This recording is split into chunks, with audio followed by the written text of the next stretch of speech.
Start the program. Okay.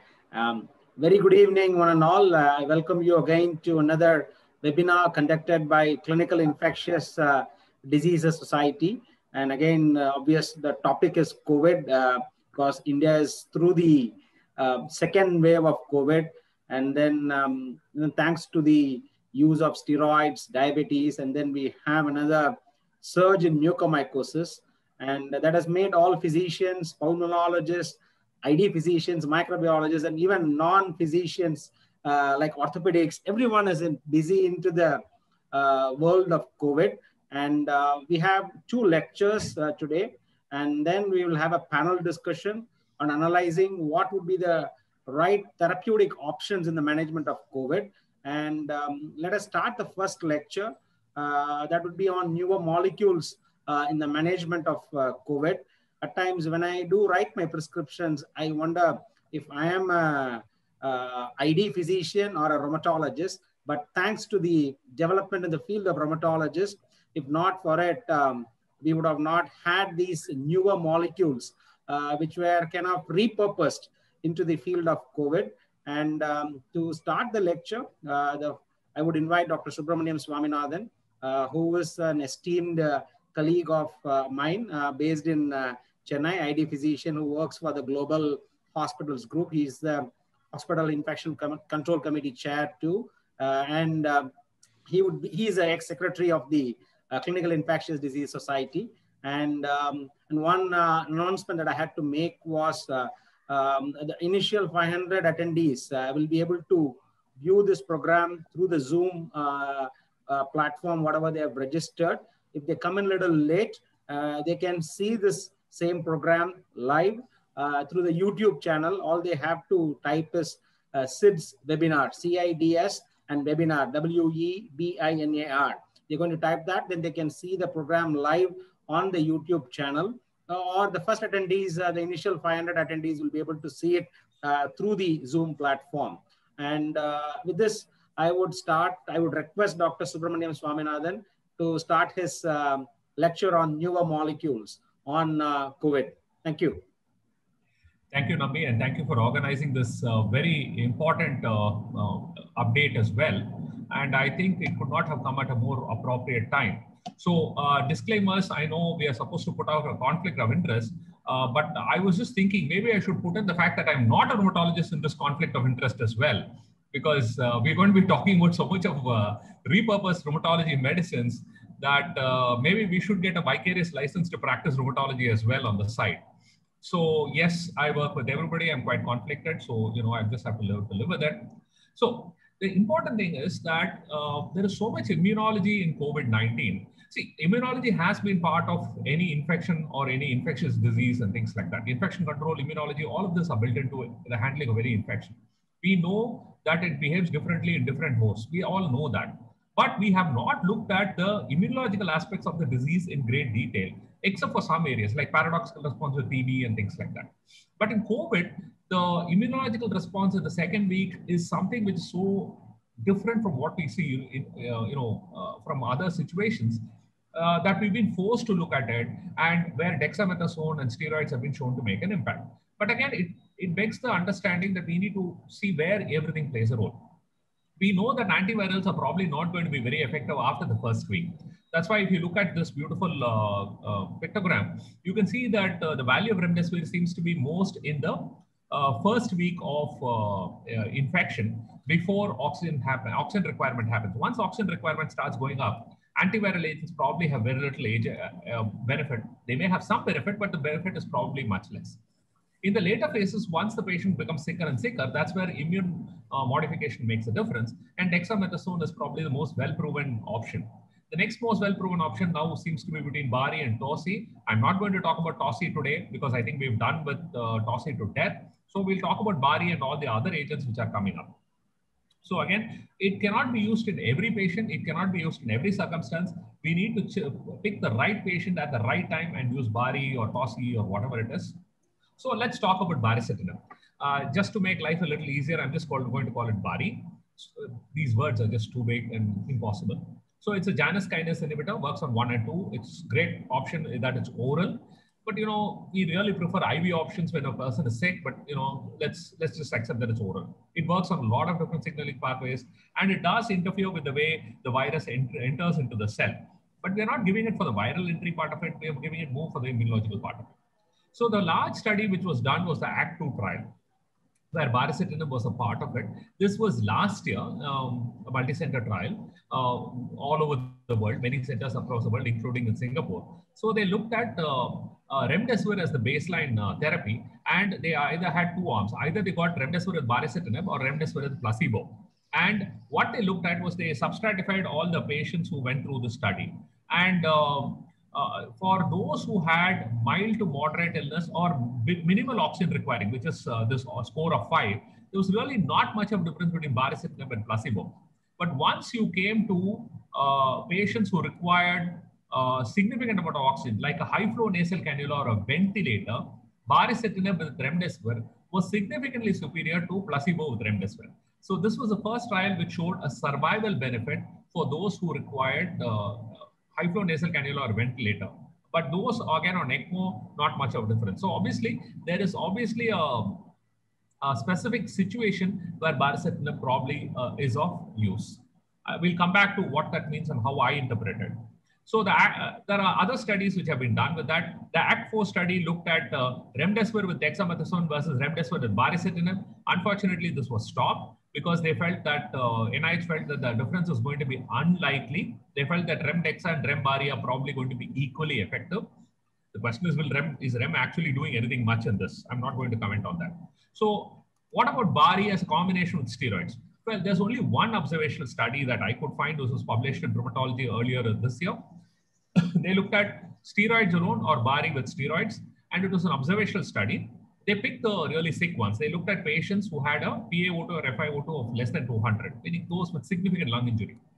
What they noted was, as compared to patients who got steroids alone, those who got a combination of bari, they were more likely to be free of oxygen at discharge and more likely to be free of oxygen at 28 days, meaning those I have put it as those requiring oxygen. So those requiring oxygen in bari was 26 and 62. At 28 days, bari was 13 and with our placebo was 28. So obviously bari did seem something in terms of oxygen requirement cutting down. And I think there is a benefit in this just more beyond mortality as well. Given the amount of oxygen shortage and things like that, if I can find a way to conserve oxygen, even that is still a partial win. So let's look at beyond just mortality benefits in this.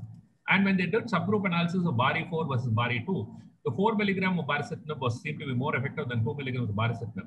Yes, it is an observational study, obviously subject to a lot of bias, but the language is interesting. So what does the CDC have to say about this?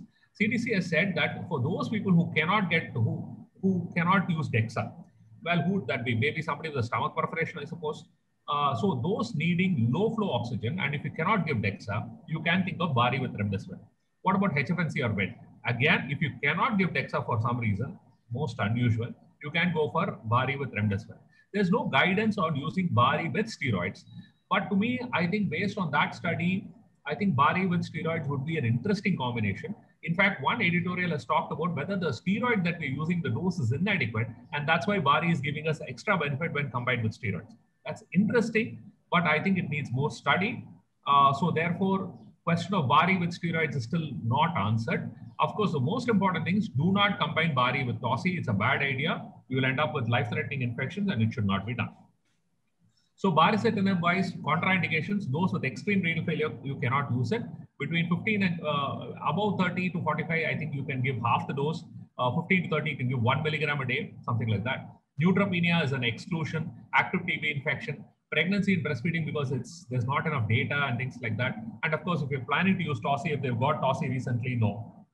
So the workup for bari would be blood counts, creatinine, because dose adjustment. Transaminases I put in because they said significant liver dysfunction. What is severe liver dysfunction? Well, I don't know. If you got mild transaminases, a lot of our patients who get remdesivir anyway get it. I guess it's okay. I do use it even with mild transaminases. Pregnancy test, obviously, I'm right now using it only for my non-pregnant patient. And there's this concern about thrombosis. It very clearly says that thrombosis is not a contraindication as long as using appropriate prophylaxis for thrombosis. And we believe the benefit outweighs the risk. So you look at all of this, and if the person is an appropriate patient for baricitinib, you can go ahead and use it. So the guideline is baricitinib with remdesivir if you cannot use DEXA in a patient, say, on HFNC. The way I look at it is I look at baricitinib even before they get to HFNC if I think the trajectory is towards HFNC. But you know what? That's my personal opinion. Don't go by that. What about other molecules of the similar nature? Tofacitinib. Again, Tofa is an oral JAK inhibitor. The difference here is it works more against JAK1 and JAK3. That was JAK1 and JAK2. The studies with COVID are ongoing. There's a Tofa COVID-2 study, something like that going on. As of right now, the NIH recommendation is against its use, except in the form of a clinical trial. What about bevacizumab, Avastin? It's a vascular endothelial growth factor blocker, VEGF. And there was only one study which has been done. This was done from China, one arm in China and one center in China and one center in Italy. They looked at 26 patients, not a huge number, of patients with PaO2, FiO2 between 100 and 300, not the most critical patients, but obviously patients who needed oxygen. The confounder here was, it was an observational study, and it was clear that patients in the control arm were getting a little less steroid, so obviously have to adjust for that. What they did say that using bevacizumab, there was a 92% reduction in oxygen need. What does that mean? We don't know. So currently, it's not part of any guideline. I think the data is way too early. Also, bevacizumab, the risk of bleeding is going to be higher. So if you're going to combine it with anticoagulants, I think it could be a little tricky. So at this point, at least my personal preference is not to use bevacizumab till we have more data. I know people are getting a little goo-goo and gaga about Avastin. My humble recommendation would be cautious observation for more data. What about sarilumab? It's a humanized monoclonal antibody against the IL-6 receptor. It came out with a lot of fanfare because they said if TOSI should work, then SARI should work as well. There was a phase 3 trial which was done in sick patients, and somehow it just did not help. So currently, at least, it's not part of any major guideline. What about 2-deoxyglucose? Now, this is where I hate Nambi. He wanted me to cover this as well. So it's been around for donkey's years, too long. And it's initially been tried as an anti-cancer agent. And as of right now, it's just a footnote in all the cancer chemotherapy. It's not gone anywhere. So unfortunately, this has been done by the Department of Defense and God knows who not in this study. And the only press release I could find was the faster recovery in phase 2 study. I have no idea what faster recovery in phase 2 study means. There is a phase 3 study which is ongoing. It's expected to finish by August 2021. So I'm not in a mood to take any questions on this. So please don't ask me. I don't know. Right. So now that's where, you know, we need to look at certain out-of-box suggestions, and the monoclonal antibodies seem to be a very interesting option. See, our problem is we have a lot of high-risk patients coming in. Yes, before somebody says something, yes, I don't know who high-risk are in the second wave, because when I have young people falling sick with very severe disease, who do I know is high-risk? Well, I know there are some people who are clearly high-risk. For example, pregnant women are high-risk. We all know that. Those on dialysis are high-risk. Those who are immunosuppressed like cancer or cancer therapy or transplant, they are high risk. We all know that. Those who have chronic lung disease or heart disease, they are high risk. We know all of that. But the non-traditional risk, we don't know who they are. But at least these group of people, we know they are high risk. So that's why if there is a early intervention, like a preemptive measure, maybe we could reduce morbidity and mortality in this group. So the first combination which came out, this is that famous stuff which the ex-president got. So this banana stuff and the estimab, whatever it is, they make it a pleasure to put alphabets which we can't get into our mouth. Bam and eat, whatever. So this is a large phase 3 randomized control study in outpatients, those with mild to moderate COVID-19 who are at high risk of progressing based on the predetermined risk factors and for COVID-19 or hospitalization. So this was an emergency use authorization. They looked at about 1,000 odd patients. Inclusion criteria, obviously 12 and above. This is interesting. They even included pediatric age group, adolescent age group. Importantly, not hospitalized, at least one mild to moderate COVID-19 symptom and at risk for COVID-19 hospitalization. Basically, not asymptomatic. They had to be symptomatic. Exclusion criteria, if you're hypoxic, if you're tachypneic, if you're tachycardic, you're out. Single daily infusion or placebo, and it had to be given within 3 days of a positive test. So they looked at about 500 in each arm. What did they see? As compared to the placebo arm, there was a significant reduction. That is a 70% reduction in COVID-19 hospitalization or death. And if you look at death alone by day 29, there were no deaths in the combination arm and about 1.9% deaths in that's 10 deaths in the placebo arm. So obviously there seems to be a good benefit in giving this as early as possible. And the secondary outcomes, they looked at viral loads. Viral loads dropped precipitously, and those who got the combination had a significant fall, and less of them were likely to have high viral loads. Probably means that you're less likely to transmit the infection to other people. Right. So for those of you who like graphs, you can see the two graphs very beautifully diverging. So if that makes you happy, then there you go. Let's not go into this. So what about the other combination? This is the one which we're going to come to get to India. So this is casirivimab with imdevimab. 1 minute. Yeah. So this is a combination of casirivimab with the imdevimab versus placebo. This was a very large phase 3 study. More than 4,000 patients analyzed. And they looked at patients with less than 1 week of symptoms prior to randomization, meaning they had to be very early in disease. They had to have a PCR positive, age 18 and above, and at least one risk factor. Single dose of, they did 2 arms, 600 plus 600 or 1,200 plus 1,200. They looked at hospitalization and death. What did they say? They showed that if you look at hospitalization and death, it was 1% in the low dose arm versus 3.2 in the placebo, and 1.3 in the high dose versus 4.6 in the placebo. And if you look at the number of patients who died, 1 in the low dose, 1 in the high dose, and 5 in the placebo. So overall, it did seem to make a difference.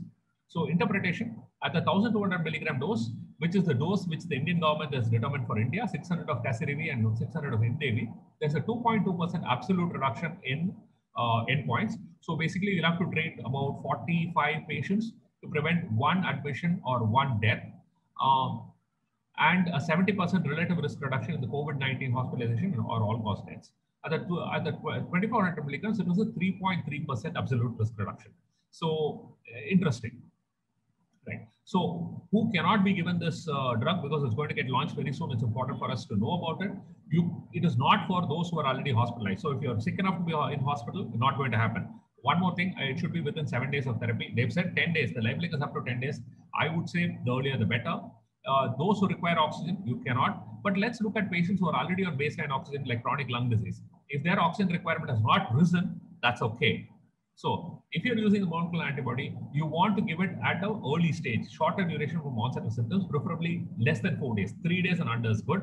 You need to have a confirmed diagnosis.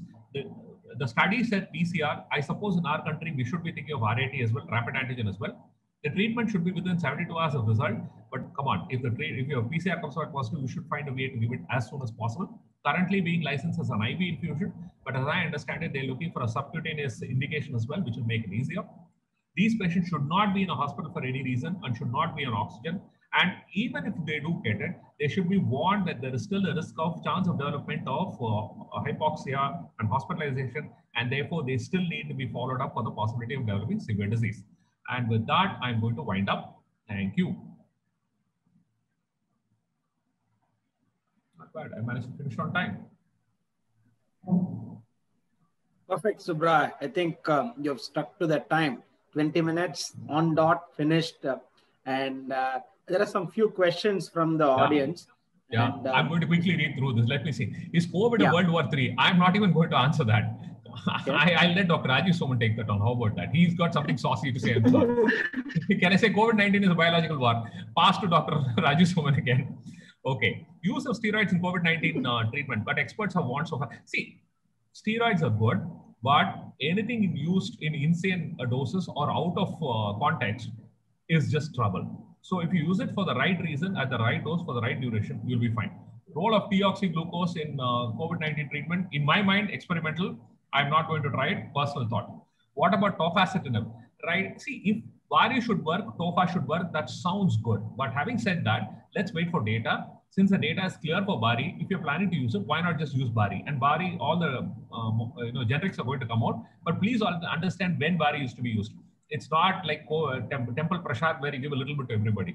What about older molecules, azithromycin, doxycycline, ivermectin? Oh, they are good stuff. Azithromycin works well for community-acquired respiratory infection, for probably some genital infections and things like that. Salmonella, great. Ivermectin works well for worms. I don't see salmonella growing in my COVID patients, or no. Why do some patients develop COVID again? See, no vaccine is 100% effective. Even after the Pfizer and the Moderna vaccine, you can get it. That's why personal protection is important. Cocktail medicine, we just talked about. Use of furosemide, there's no role for it. Pegylated interferon, out of context, so I'm not going to talk it. Sepsis. immunomodulatory therapy is not to be used in patients who are septic. Do not use drugs like Bari and Tofa and Tosi and things like that if a patient is septic. Molnupiravir, that's a very interesting molecule. It seems to bring down the viral load very, very aggressively. So it probably will reduce infectivity. Whether it will prevent progression to severe disease is something which seems to be on everybody's mind. I don't think I have all the answers as yet. I think this we need to wait and watch. Observe this in my phenotype. Okay, Trump got it. Okay, fine. I don't care what Trump got. So my experience with Bari, 0. So I'm waiting to see how it works. Man, there are lots of drugs. What is the significance of colchicine? Out of context, I'm not even going to answer that. Let's take the rest of it later. I'll try and answer it on the side. Otherwise, I'll take away time from Dr. Soman Saab. Thank you, Subra, for your snapshot analysis of all the newer molecules that is available to us. And I think if you do the same lecture in a month time from now, what we spoke may not be there in the list, and then we may have a new list of medicines. That's how the COVID therapeutic is in a dynamic mode. And thank you for making it concise for the viewers. I think there are a lot of questions. Probably if you have some time, please go through it and then reply. Thanks a lot, Subra, for taking time and then giving us a wonderful overview on the newer molecules. And then we will go on to the next lecture. And that will be by Dr. Rajiv Soman, who is one of the doyens in the field of infectious diseases in our country, and who has trained n number of physicians from the western part of India. And then he's been inspired many to take up the field of infectious diseases. One of the senior most members of Clinical Infectious Disease Society, and with exceptional interest in academic infectious diseases. And he would be talking us on COVID-associated mucormycosis. And with this introduction, I would ask Dr. Rajiv Soman to start with this lecture. Good evening, sir. Please go ahead. Thank you, me, and thanks to SIDS. I started my screen share. I hope you can see it.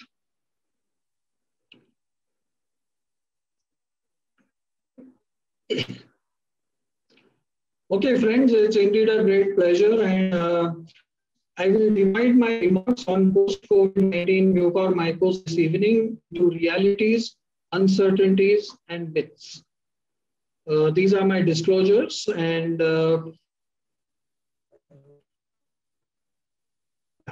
so post-COVID, we wrote this editorial way back in January, and we called it as post-COVID mucormycosis from the frying pan into the fire. And the results why we call the reasons why we call that is very mucormycosis capital of COVID.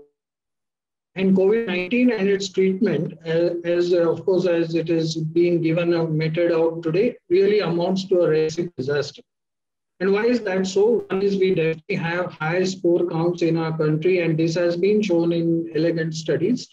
Hyperglycemia, excess free inflammation, endothelial inflammation, a dysregulated immune response, eventual immune exhaustion, immunosuppressive therapy. All this, you can imagine, creates the perfect setting for this infection to develop. The recovery trial, which actually gave like a license to use steroids, but that has been more misused than used appropriately. Along with that, there is a cavalier, nothing happens attitude in most of us, and that is really an unfortunate reality. So we really have to take the bitter with the sweet. So if you see the pathogenesis, I'll very quickly tell you what it is that there are these receptors called GRP78, which is actually nothing but a heat shock protein. And high glucose, ketoacidosis, high free iron, all this upregulates this particular receptor, which is there both on the epithelium, as well as on the blood vessels. And interestingly, mucorales have a particular ligand which connects with this particular receptor, and that is called as COTH3. And this is universally present in all mucorales, and it is unique to that. It is absent from all other living forms that have been tested. So once you have that, there is a proper attachment to this epithelium and also to the endothelium. The spores germinate to hyphae, and when they are exposed to air, especially in the nose, the sinuses, and in the lungs, they also produce a toxin, which has been now named as mucorrhizin. It is intensely inflammatory, produces hemorrhage, increased capillary permeability, and that allows the fungus to actually enter inside, produce thrombosis, and all these complications, and so on. And if it was not enough, this particular receptor, the GRP78, is actually also used by SARS-CoV-2. So if you really see, SARS-CoV-2 has a perfect design to attack the diabetes and mucormycosis capital of the world. And therefore, it's not a surprise that we are seeing what we do see every day. So what are the realities of clinical practice? So these are some of the symptoms: loose teeth, facial pain, numbness. These are all early symptoms. And what the clinician is looking for really is tissue necrosis. That's the hallmark. A black bulge, an eschar, or a necrotic lesion, as you can see this on the palate, is something which is very, very important. Additionally, there are symptoms such as orbital ocular cranial nerve involvement, and all these are very ominous signs. Important thing for the clinician is alternative erroneous diagnosis often leads to antibacterial and sometimes even further to steroid use. This actually adds fuel to the fire. Important to remember, there is no biomarker for mucormycosis, and sometimes surface cultures are also not sensitive or specific. So what is most important is the biopsy, and biopsy is the main thing. Doing the biopsy, that benefit outweighs the risk, even if it is in a difficult location, as here, as you can see here, this is a CT guided biopsy of the base of skull, or there is coagulopathy. But it's very important to know that there can be some errors, such as sampling error. We need to communicate with the laboratory to tell them what we are really suspecting. And very importantly, to differentiate mucorales from other molds, because the treatment is quite different. To really document the tissue invasion and a reaction to the presence of the mold. So here you have this. This is actually optic nerve fibers which are stacked vertically, and this is the mold which is actually gnawing away at it. And then the vascular invasion. So this is a cross section of a vessel, and you see this mold hyphae actually inside the vessel wall as well as in the lumen of that. You might also want to culture an ID to genus species level and maybe MICs and susceptibility testing, but that's mainly for epidemiologic, but also somewhat for therapeutic and prognostic implications. So you might grow and this is actually Rhizopus erisis, and this is what you see in the LPCB mount. So the reality is, continuing with them, sorry. What are the pillars of treatment? So obviously that is antifungal therapy, debridement, adjunctive therapy, reversal of the underlying cause, and a multidisciplinary approach. So this was put together by the ECMM as well as the NSG. This was a global guideline for the diagnosis and management of mucormycosis. Some of us from India are authors in this, and it's a very good document, and I would really urge all of you to see this. And that tells you certain do's and don'ts in this. So you should be avoiding a slow escalation of dose. You have to use liposomal amphotericin B, which is the preferred treatment. And as you go down this, it goes from green to yellow to orange and to red. And then if you find that there are certain pre-existing conditions, you might not want to use what has been the grandfather of invasive fungal infections treatment, and that is amphotericin B. You might want to use one of the newer results. Then you assess the response. You might have a patient with stable disease or a partial response, or who's not improving and there's progressive disease. But I might tell you here that most of the time the non-improvement is because of incompleteness of surgical debridement, or the patient lands up with toxicity, and then you obviously want to make some changes. The physician must also remember that treatment has not begun until an adequate debridement has been done. And what's the reason for that? There is poor penetration of drugs which we give due to the thrombosis. Also remember that the non-viable hyphae also precipitate thrombosis, and continue to produce mucorrhizin. So that's released even from the hyphae. And you can see here the extent of debridement which is often necessary. So the maxilla, some wings of the sphenoid, and the pterygoid plate, and various things, including lobes of the lung, which shows this large mucor abscess there. The main frontal or temporal lobes may have to be removed. That is the kind of debridement which you need. It's also important to have a relook at all this. So you might sometimes need a repeated debridement because you cannot do everything at one go, and sometimes there is continual appearance of necrosis despite inadequate, seemingly adequate debridement. So here you can see if you have debrided the palate, removed the maxilla, you might have to use an obturator. Later on, there is reconstructive surgery possible with a muscle graft over there. Sometimes we land up because the dura sloughs off, and then you can land up with a rhinodia, and at the end of treatment, you may have to patch that with and have all this kind of reconstructive surgery. Also need a multidisciplinary approach. Like this is a patient who had severe upper GI hemorrhage, and the services of the GI physician was absolutely important because you could see this large necrotic ulcer in the stomach, which was nothing but mucormycosis. Now, this was another patient who had been treated with large doses of steroids. And as you can see, this is a large lung cavity in the nodule and a lot of necrotic slough inside. And the patient had massive bouts of hemoptysis.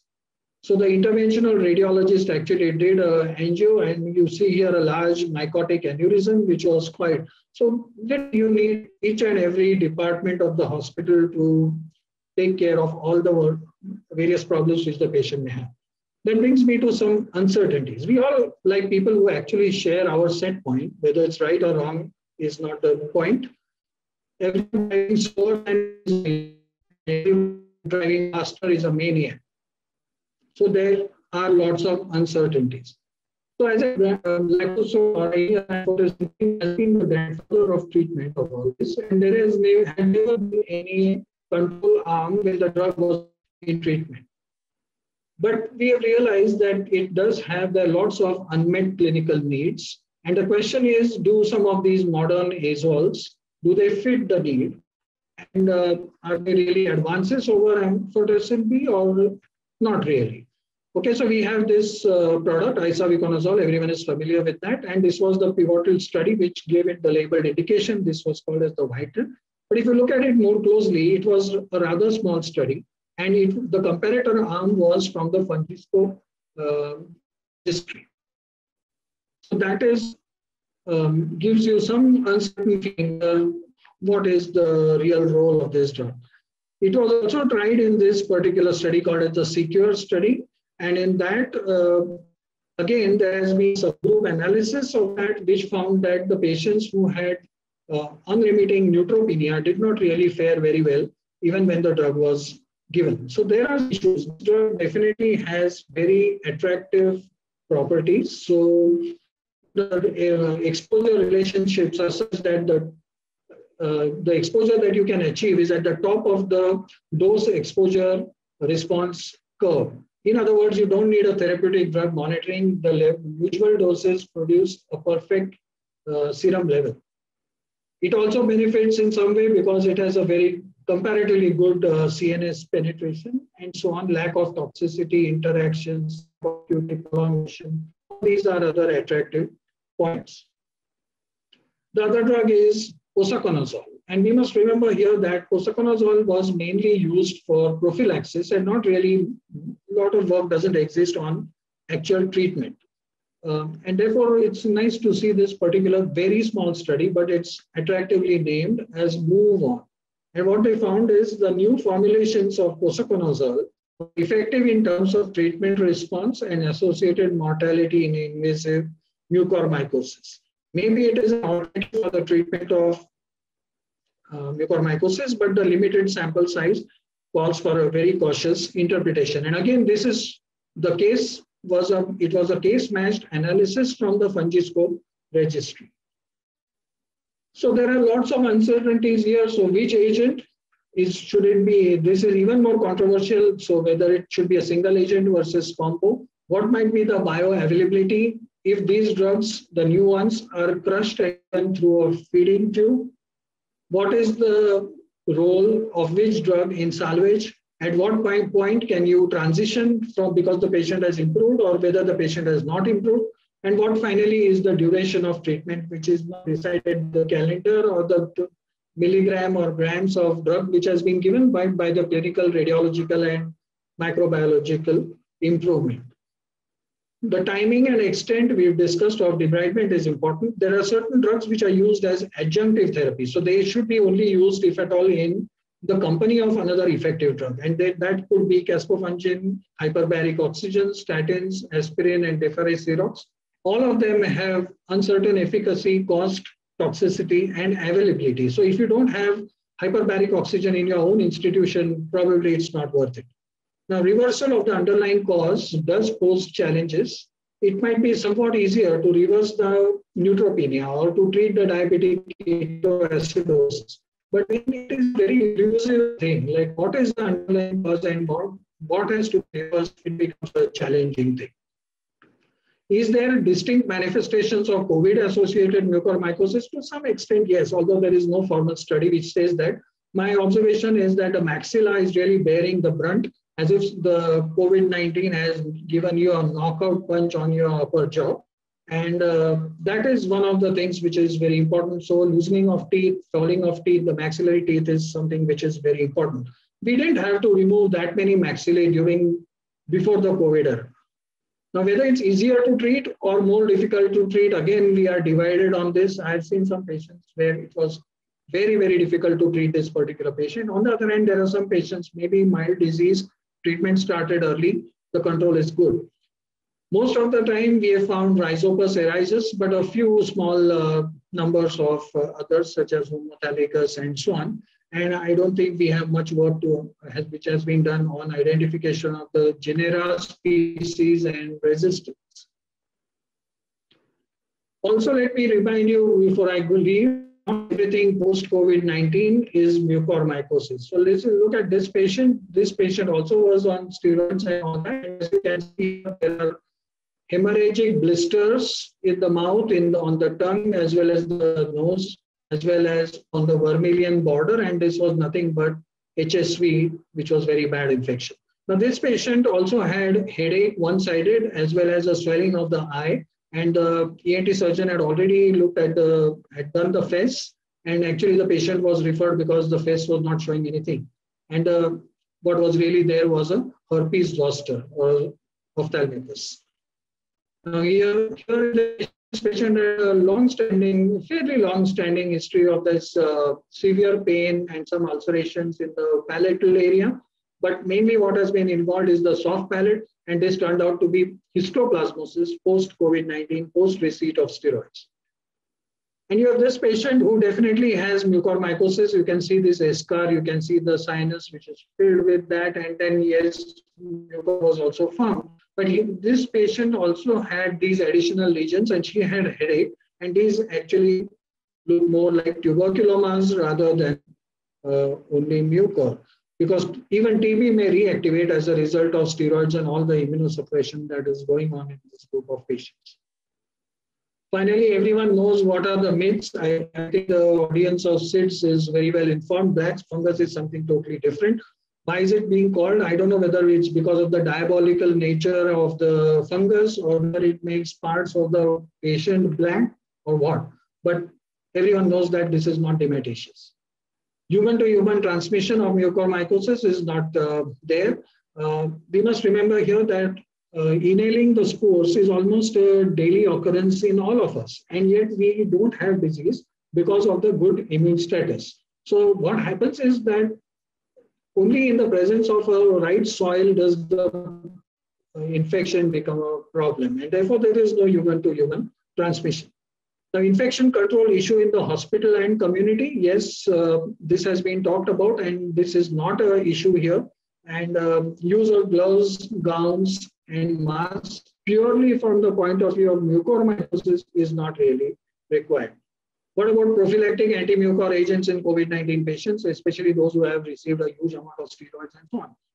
We just looked at our data and we found that our locally generated mucormycosis is just about 1% or so. So if you are treating 100 patients in a relatively appropriate way, even in the ICU, the chance of them getting mucormycosis is only about 1%. All of us who are seeing huge numbers of mucormycosis, remember there is a big referral bias. So patients get referred where there are good facilities, good ID physicians, where there's a good team which is managing, and you don't know because these cases are being referred from other towns and other places. You don't have the denominator at all, and therefore we don't think the incidence is more than 1% or so, and therefore this is not really applicable. In some of the bad hematologic malignancy populations, such as relapsed AML or induction AML, we do more prophylaxis, but in that group, the chances of development is more than 8 to 10%. What about vaccine? There is no vaccine currently, but if you remember that COT-H3, experimentally they have raised monoclonal antibodies against this COT-H3, which is the ligand on the surface of the mucorales.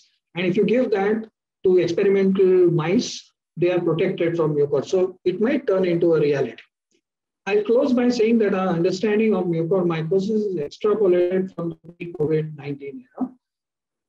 I must remind you that establishing the diagnosis and staging is of key importance. Management may range from an organ-sparing strategy, low-dose single-agent therapy, to really mutilating surgery, high-dose combination therapy, which is really at times driven by desperation, availability, scarcity, the drugs, toxicity, and the cost. And as I said earlier, the underlying cause may be tangible and reversible in most patients, but it can actually be elusive and irremediable in some patients. Therefore, optimal management actually needs a nuanced, tailor-made approach. We might have seen maybe 50, 100 patients of mucormycosis, but yet let me remind you that each and every patient is so very different that we need to absolutely have a nuanced, tailor-made approach for this. And with this, I will close, and if there are any questions, I'll be happy to take. Thank you. Thank you, Dr. Rajeev Suman, for illuminating us on the COVID-associated mucormycosis. The key takeaway point from your lecture, I would probably remember it as just 1% in all your ICU patients. So even though it is the current hot topic, whatever numbers that you quote is quite less, 1% of all the hospitalized ICU patients. And to start with a few questions,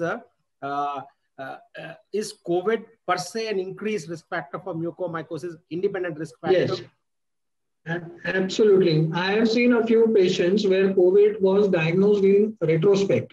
Okay, so the patient presented with mucormycosis, a bad one at that, and his parents had COVID. He had absolutely no symptoms. So when we did his COVID antibody, we found that that was positive. So the patient, there was no question of having received steroids, being diabetic or hyperglycemic or any of these usual things which we talk about. It was just COVID. And then when I reviewed it, I found that there are many types of immune dysregulations which do occur in patients who have even very mild COVID. You know, this patient was at an extreme end, so he was actually asymptomatic. But even those patients who are not hospitalized and have relatively mild COVID may continue to have severe immune dysregulation, NK cells, some of the T cell parameters, or the, what are expressed on them and all that can be abnormal. And longitudinal follow-up shows that that keeps worsening over 1 to 2 months. So this patient had actually presented 2 months after he had this COVID. Thank you, sir. So I believe that is there. During the first wave of COVID pandemic in India, do you recall or remember seeing COVID-associated mucormycosis or to this extent, whatever is being discussed now? Yeah. If it was not so, why is it different during this wave? What do you think? Yeah. So see, I think there was a very big variation as per the geography of our country. In the first wave in Gujarat and Rajasthan, they did see a large number of mucormycosis cases. Like Atul Patel used to tell us that they are seeing the ward is full and this, that. whereas we were seeing only a small number. And this time, Maharashtra, Karnataka, maybe Tamil Nadu and all are also seeing a large number of cases, maybe more cases than even Gujarat, Rajasthan. And interestingly, the eastern states are not seeing that many. Okay, so there is clearly a lot of geographical variation. I cannot guess exactly what it might be. Maybe the weather is different, the winds are blowing in different directions, or whatever things may be there. Initially, we thought maybe there are more patients who are obese, diabetic, have metabolic syndrome in Gujarat, Rajasthan as compared to others. But these were just speculation. We do find that it's happening all over the country to a little more or less extent. Thank you, sir. I think you had answered this question, but still I would like to hear it from you again. Is mucor in a hospital an infection control issue? Do we need to place these patients? It is not an infection. Yeah. So see, you see the biology of it. So mucorales, which is there in the tissue, is not producing sporangia. It produces sporangia on exposure to air. Okay, so once the patient has been debrided and all that mucor is there is in his tissue. So that cannot be transmitted from person to person. So this patient is, and basically mucor spores are there everywhere, even in the beginning. Okay, so you don't need this patient to bring in mucor spores into your environment. They are just there before also. So we get disease only when we are immunocompromised and not otherwise. So I don't think that's an infection control issue in the hospital. Thank you, sir. With the shortage of antifungals all over India, let it be amphotericin or liposomal preparation, the newer azoles, the posaconazole, isavuconazole, what is that you're doing in your practice to manage these patients with mucormycosis? Nambi, this is an extremely difficult problem, and I don't think that we have any right or wrong answer to this. I think bake, borrow, steal is the only thing which you can probably advise these patients to do. And whatever comes by, we use it. So when you don't have anything, you don't know when there is treatment interruption and whether, you have something which is having a therapeutic level or not having and all that. These are very big problems. But let me also tell you one thing, that the surgical debridement is something which is extremely important. Most people have now become wise how to manage mucormycosis, but otherwise many people used to go very easy on the debridement and believe more on drugs. It probably is the other way around. Thank you, sir. And again, there are a lot of queries on using antifungals as prophylaxis. I think you answered it. I would like to hear it from you again. Is there any role for antifungal prophylaxis to prevent either mucor or aspergillus for our COVID ICU patients? Yeah. So first of all, if we want to answer this question on a scientific basis, we must know what is the incidence of one of these in our COVID-19 patients, maybe ICU, non-ICU, and so on. Incidence is something which is very important. So you must know how many cases have been in the hospital out of the total number of cases that you admitted here in your hospital who did not have it right in the beginning.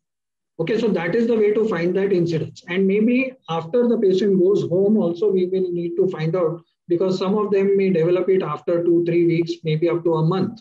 So that should always be added to the total number of locally generated mucormycosis from among your patients. Now, if a patient gets referred to you who already has the suspicion or the diagnosis of mucormycosis, then that we should not consider in that total denominator. So that will give us an incidence. I think, I said 1%, it could be up to 2% also. I can't tell you exactly that it is 1%, but it is a really low figure. It is not like 10-15%.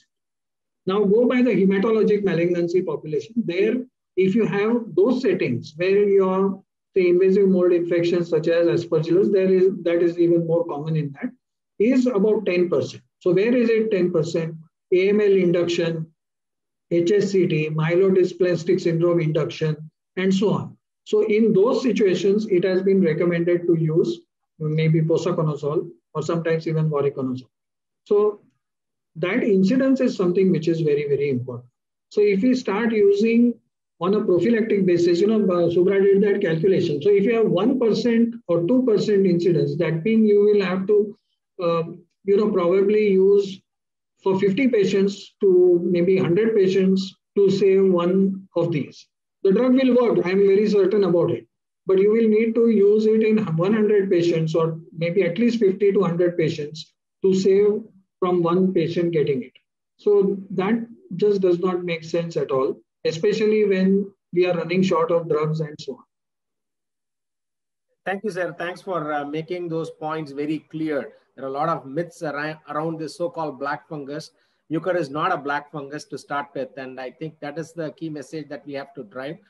Thanks a lot for sparing your time, and we will move on to the next session, which will be a panel discussion on rationalizing therapy in COVID patients. And to the moderator of the session would be Dr. Neha Gupta, who is an infectious disease physician based in New Delhi. And then we have a elite panel of 3 distinguished infectious disease physicians. One is Dr. George K. Verghese, who is a senior ID consultant based in Bangalore, who's our ex-president of Clinical Infectious Disease Society, and one of the respectable figures in the field of infectious disease in our country. And then we have Dr. A. Murali, who is based in Coimbatore. He's a professor of medicine, and he is a trained infectious disease physician. He's based in Coimbatore. He's my dear friend. And then we have Dr. Parikshit Prayag, who is an ID physician who's trained in the US and now right now practicing in Pune. And off to Neha Gupta. Please start with your session on rationalizing treatment options in COVID for the next 45 minutes. Thank you. Thank you, Nambi. And thank you for inviting here, as well as I think it was a wonderful session by both Soman sir as well as Dr. Subra. And when we're talking about treatment options in COVID, I think COVID is actually evolving, and it also poses enormous challenges when we are considering the treatment of COVID-19. So like any other infectious disease, I think most important is how do we rationalize the treatment? And for this, it begins with the onset of the illness. So briefly, the treatment strategy would depend upon what is the time of onset of the illness, whether it's the first week or the second week, depending upon, as we all know, it's the viremic phase or whether it's the inflammatory phase. It will depend upon the severity of illness, the presence of various high-risk factors, the comorbidities, where probably the patient has a high risk for progression, and of course the prior medications received. So we will have a couple of cases which we are going to discuss with our panelists. So I'll begin with this first case. This is a 63-year-old lady who is around 54 kgs, has a height of 154 and a BMI of less than 23. She is having rheumatoid arthritis and is on HCQ since close to 20 years. And there are no other comorbidities. Now, 12th of May, she developed sore throat as well as fever, which was around 100.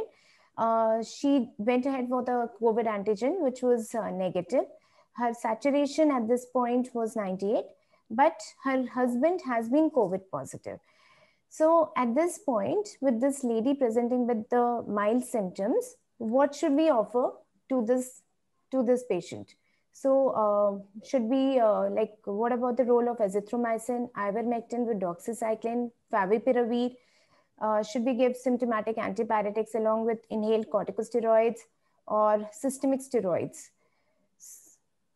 So, sir, Dr. George Verghese, would you like to comment on this? What should we offer to this patient, and which of the following options is better? Thank you, Neha. I think first we need to understand that it's a viral disease. There's actually very little role for antibiotics. But there is a huge use of antibiotics in not only in this viral illness, for that matter, in practically all viral illnesses. And that needs to be discouraged. The data on favipiravir is not very great. And therefore, and it's certainly got some toxicities. It's probably best avoided. Symptomatic treatment is probably the way to go. there's possibly some role for inhaled steroids. There's certainly no role for systemic steroids. I need to touch on the ivermectin issue. I know it's not recommended. But the fact of the matter is that it's, I mean, the simple fact of the matter is that people are in panic, people are distressed, people are seeing all kinds of things on television. I mean, from all that we know, ivermectin is probably not doing much good. Is it doing much harm? I think the overall evidence is that it is not really doing much harm. So using it for 3 days, 5 days at the most is probably not going to do any harm. It may have some placebo value. There's a lot of value for placebo, and which we know for a long, long time. Placebos have a role. So to decry it so strongly is probably not warranted. We've gone through some placebos, hydroxychloroquine, etc., etc. I fully agree and support our Cochrane panel with its conclusion, but the fact is that there is probably a role for placebo, and a benign placebo gain some time and peace is actually not unwarranted. That is my personal view. It's not a scientific view. Parikshit, would you, what is your opinion? What should we offer to this patient? Yes, hi Neha and good evening everyone.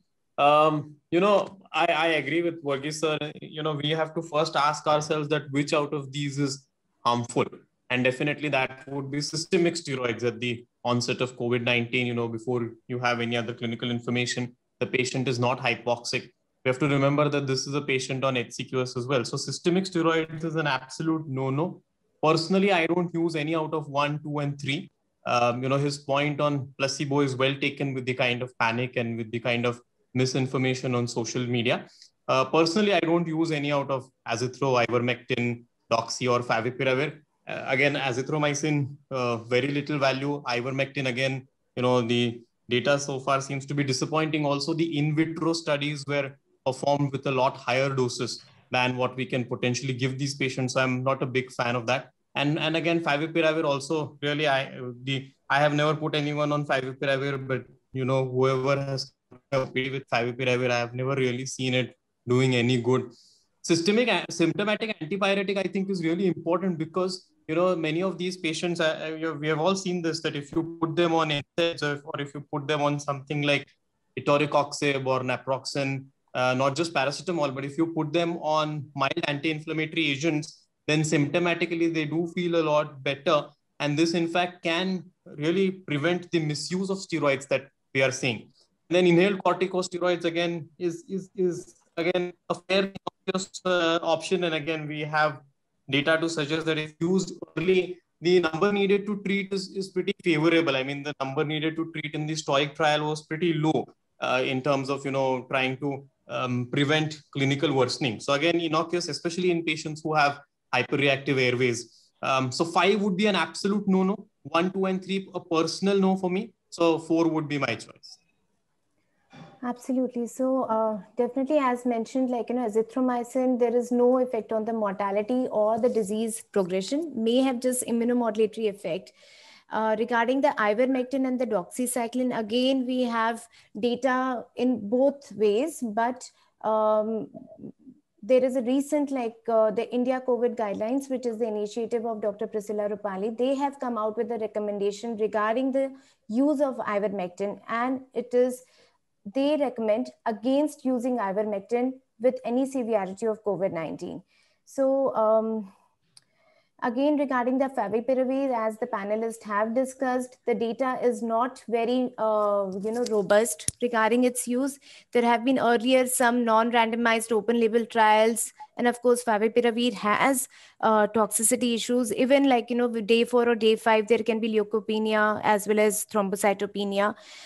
This is one of the studies which was recently done, and it was probably a better performed study. And here it did show that there is a trend towards early viral clearance. However, it did not meet the primary endpoint.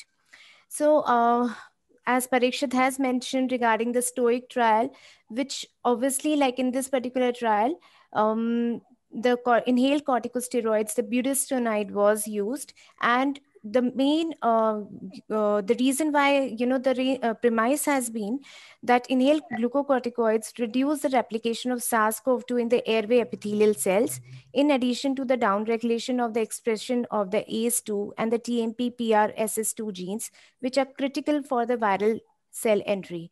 And this came from the observational studies that patients with COVID-19 were patients who had asthma and COPD. They developed lesser severe COVID-19. And this was in fact one of the cases which Dr. Ayesha and Dr. Umang also presented in Dr. Soman's book.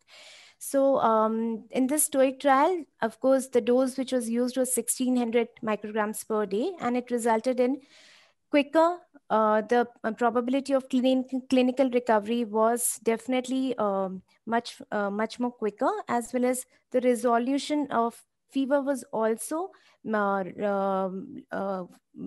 more faster, which actually resulted in lesser needing of the antipyretics. Now the question is, when should we start inhaled corticosteroids? Like if a patient, for example, is symptomatic, should we start it right in the beginning, or should we start it a little later? So Parikshit, would you like to comment on this? Yeah, so there's not a lot of clarity as far as data is concerned on when we should start. I mean, in the trial, they did mention that, these patients, they were not huge numbers, but these patients were put on it fairly early on in the course. So, I mean, also resolution of fever, a little bit of local anti-inflammatory effect, progression of disease worsening. These are all things that they probably saw when they were used earlier on. If someone does have significant cough or does have significant upper or lower airway component or respiratory symptoms, I do tend to put them on that. I personally still haven't used, the 600 dose. I usually prefer using, something like 800 or 1200, but that's just a personal preference. But definitely these are things that you would try on an outpatient basis. When you use again NSAIDs plus inhaled corticosteroids as a combination in the outpatient, a lot of misuse of antibiotics, antivirals that don't have COVID effect or systemic steroids, I think can be prevented. So I think that's really a good contribution, because I have seen a ton of patients on an OPD basis, who just give them a simple NSAID or a paracetamol with some inhaled budesonide, their cough improves, fever goes away, general feeling of well-being improves, and they are saved of days of favipiravir or unnecessary usage of steroids, especially in the community setting. So I think that's also an important point here. Dr. Murli? Yeah, it has been started very early in the disease for a patient who has have mild symptoms with the risk factors to develop a severe disease. Has been started very early in the disease. So usually even in the trial, what they did was that if there is a new onset cough and fever or anosmia or both, then the patients were started on inhaled corticosteroids within 7 days. And usually what we have seen is this: patients may have fever, but the cough usually develops on day 4 or day 5. So I think probably, that as early as possible, but when that develops, that will be probably the right time for using it. If we suppose use it very early, that will also create problems, because we saw it during the pandemic, like there was hardly even inhaled corticosteroids. They were also not available. So I think the use of this also has to be completely very judicious. So the dosages recommended is 400 micrograms per actuation for 7 to 14 days. Yeah, just a small point. That is, symptomatic therapy is important. One has to control symptoms. Absolutely. Otherwise, things go out of hand. Yeah. Now, that's where the non-steroids actually come in quite handy, and perhaps even colchicine. Yeah. So as regarding the systemic steroids, we all know this, but I think it really needs emphasis, especially when there is so much of, mucormycosis also, which we see. Of course, using it in the first 5 days, especially, should not be done. And it actually results in increase in mortality and, of course, will predispose to many other infections. Now let's move on to the second case. This is a 69-year-old gentleman with weighing around 82 kgs and a height of 170 and has a BMI of more than 23. Now, he also has, in 2019, he has undergone PTCA, has hypertension, which is controlled. On 10th of May, he developed fever, which was around 102. He got his COVID antigen done, which was positive. At this point, the oxygen saturation is 598. He was advised inhale corticosteroids, but he did not take it. And instead, he took Azi and ivermectin because it was easy, oral. Now this patient, on day 5, the patient's fever, the next 2-3 days, the fever definitely came down. And there was an increase in the fever on day 5. But subsequently on day 6, he was feeling absolutely fine. Now, at this point, what will you offer to the patient? Is there any investigations which should be done in this patient? Should we no investigation should be done? Or should we go ahead with certain investigations like CBC, CRP, D-dimer on day 1? Or should it be done on day 5? Or should we just perform a battery of investigations like this?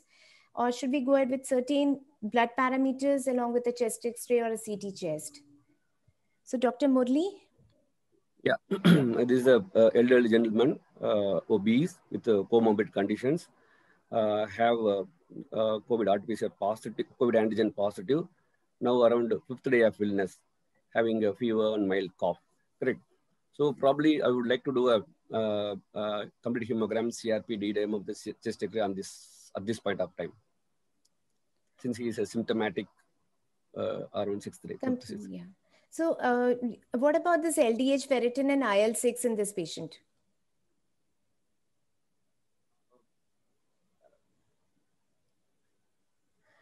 Dr. Parikshit, would you like to comment on this? Yeah, Neha, like if you see, we of course get CBCs and CRPs and D-dimers on day 1 for these patients. But, initially when the pandemic started last March, I used to get like baseline IL-6s and ferritins and LDH for them. But to be honest, there is data to suggest that, the neutrophil lymphocyte ratio or even the neutrophil CD8 ratio are prognostic markers, or a very high LDH at the outset, they are prognostic markers. But really practically their role is not very robust. The other question, a baseline CRP is good because, it probably is a good prognostic marker that we have. And again, when we contemplate or when we think about this so-called cytokine release syndrome in the 2nd week, we at least have baseline parameters to compare with. So I think getting a baseline parameter is a fairly good idea. Baseline D-dimer, I'm not very sure about the utility of a baseline D-dimer, because just when you have the upper respiratory phase of the virus, getting a baseline D-dimer can sometimes, be, it's not very useful because you are not really considering the hypercoagulability on day 1. And then again, it's also too early for a full-blown inflammatory response. So again, on both accounts, I think a baseline D-dimer doesn't really help to that extent on day 1. So absolutely. So on day 1, like performing CBC, CRP, maybe, but usually if it's day 1 and the patient is also doing, it's probably like a little later if the patient is symptomatic, that will make more sense to, perform these tests. At the same time, of course, there are certain prognostic markers, as you just rightly mentioned as well. So along with this, we have the RDW. If it is more than 14.5 or it's increasing, that also gives a clue towards a severe disease. Now, in this patient who has actually a mild disease with risk factors, and he is having persistent fever on day 5, although he's feeling fine on day 6, but of course, we offered for the CBC as well as CRP, and D-dimer was also done, which showed that there has been the leukocyte count is close to 4,000.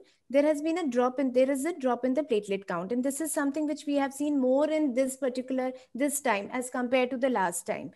Now the CRP was just mildly raised, but the next day the patient has an increase in the fever. Now, when you have a fever pattern like this, what are your comments on it? Can a fever pattern in COVID-19 actually help in predicting the severity of illness as well as the outcome? So, Dr. George?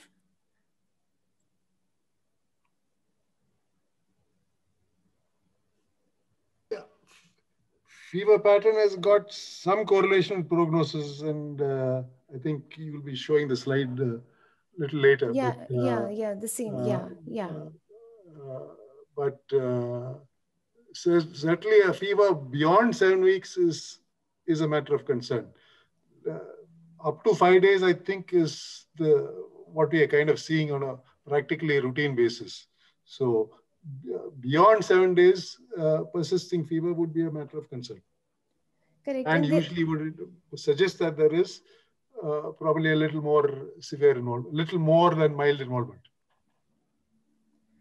Absolutely. So we all know that prolonged fever beyond 7 days are associated with more adverse outcomes as compared to the saddleback fever. Saddleback fever may develop hypoxia, but again the adverse effects or the outcome is at least better. So it's very important to actually identify patients, of course, like, what are the various red flag signs in COVID-19. So in fact, like, Dr. Murli, like, what do you think are like the red flag signs in case of COVID-19, and which are the patients who are likely to progress to a severe COVID-19? The red flag signs would be the persistence of fever for more than 5 to 7 days. They usually tend to develop severe COVID. Persistent cough or any shortness of breath, plus development of hypoxemia around the end of the first week. All these are red flag signs. So these patients will end up in severe COVID. Absolutely. So I think very high fever, and in fact there is a this is this national early warning score too, which actually helps in predicting the severe disease and inpatient hospital mortality from COVID-19. And this is a prospective cohort study which was done and published. And in fact, I read it in Somans's book, and the author is Dr. Ayesha Sonawala. So here, so this is a very interesting clinical score, and it's very important for us to identify the group, the population, which is actually at a higher risk for progressing to severe COVID-19. And perhaps in this particular score, which is this NEWS2 score of more than 6 at emergency department, as we can see here, it has a higher sensitivity as compared to the other scores in predicting the severe outcome, and the sensitivity is close to 80%, and this with a specificity of close to 84. Now this NEWS2 score, okay, yeah. So here it is based on the following parameters. It includes temperature, pulse, respiratory rate, as well as the oxygen saturation. And if we look at this, if the patient is having a fever, even like if the patient is at home and going for a telemedicine consultation, so here the temperature is, if it is more than 39, there is tachypnea, there is tachycardia, and with these parameters itself, there is a high, this is one of the objective criteria. If it is more than 6, then there is a higher chances of progression to the severe COVID-19. Now in this patient, who was feeling absolutely fine on day 6, suddenly then develops this, very high fever with chills on day of 101. His saturation also drops a little from 98 to 94. He got a CT scan done, which was around, which showed a CT severity score of 5/25. Now, what should we offer to this patient? So this was initially mild COVID-19 with risk factors, and is having now, this is the onset of the inflammatory phase. There is a drop in the oxygen saturation. What should we offer? Should we offer him remdesivir? Should it be remdesivir with systemic steroids? Systemic steroids with anticoagulation. The D-dimer is 0.63. Or now he's also started with the inhaled corticosteroids just a day back. But what should be done? So Parikshit, would you like to answer this? Yeah, so still it's just day 7, and we, as you mentioned, we have had patients who have had this undulating fever pattern. So it's day 7 yet. Your CRP is 5.3, although I'm sure it's lagging a little behind. Correct. Yes. So if you probably do it the next day, it might be. So this was 2 days earlier. Yeah. Okay. It was on day day 5, and then then it goes up. So 2 days later. But you're still on day 7, so you're still within that window wherein day 7, a little bit of mild drop in saturation. I wouldn't call this hypoxia, but mild drop in saturation, and there is some evidence at least of lower respiratory involvement, although the involvement is not that great. I personally still tend to not use steroids at this point of time, and start remdesivir, give it a chance for a day or so. And really, if the saturation drops a little bit further, or if there is any other clinical suspicion, let's say tomorrow his CRP comes out to be like 85 with his saturation being 91 or 92, then I would go for steroids. At this point of time, I would probably do remdesivir plus prophylactic anticoagulation. So your comments on this, please. I would tend to agree with Parishit.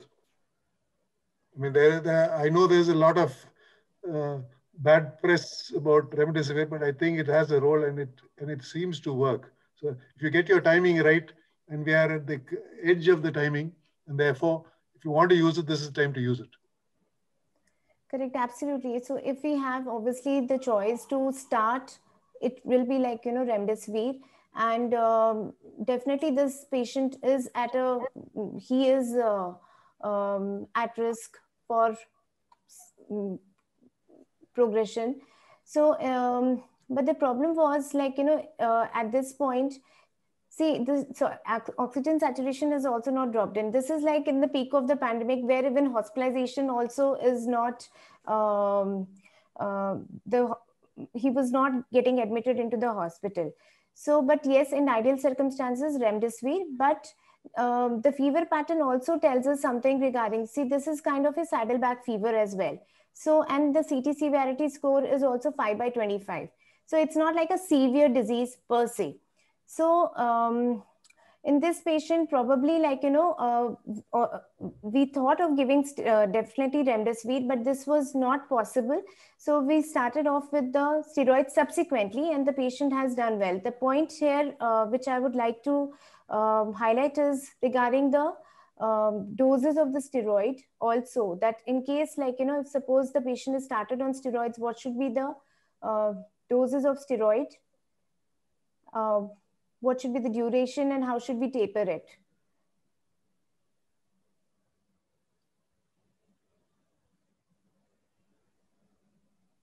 Yeah. Who's the question to? So I think you. Yeah, the dose of steroid is what you mentioned is reasonable. Probably even 5 days is enough. You probably don't even need 7 days by and large. I mean, I would tend to use I would probably prefer 5 days rather than 7 days also. And it's probably better to use it IV if it's possible. Otherwise, you can't get a bed, all the other issues are there, then you use one of the oral choices which you've mentioned. So absolutely. And what about the, should it be only dexamethasone, or should it be like, can it be other, options as well? Parikshit, would you like to answer on this? Yeah, Neha, so if you see the data with steroids so far, when we had the JAMA paper as well as, the recovery trial, the data with the mortality data as well as, the clinical efficacy data seems to be the most robust with dexamethasone. And, we have extrapolated the 6 UK dose to 8 in India because of the, sodium component. Now, having said that, when we are comparing steroids, I think steroid comparison is a wholesome exercise. It's not just about converting doses based on formula.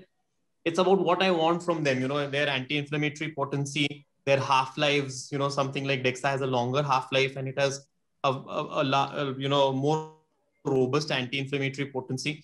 Also, how labile the patient's blood sugars and blood pressures are.